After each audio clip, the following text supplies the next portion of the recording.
पटक सदनमा मौका पाएँ भने नेपाली गायकलाई पढाउने इच्छा छ। 9 मिनेट 18 सेकेन्डमा। खुबै पढाउनु भयो ट्युसन 9 मिनेट 18 सेकेन्डमा।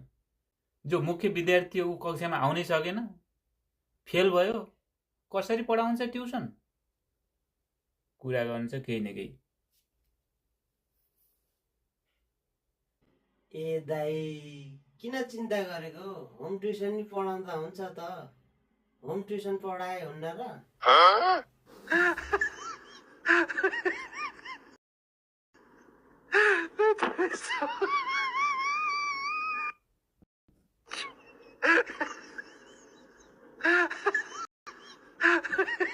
ए दाइ किन चिन्ता गरेको? होम ट्युसन नि पढाउँदा हुन्छ त। होम ट्युसन पढाए हुन्न र?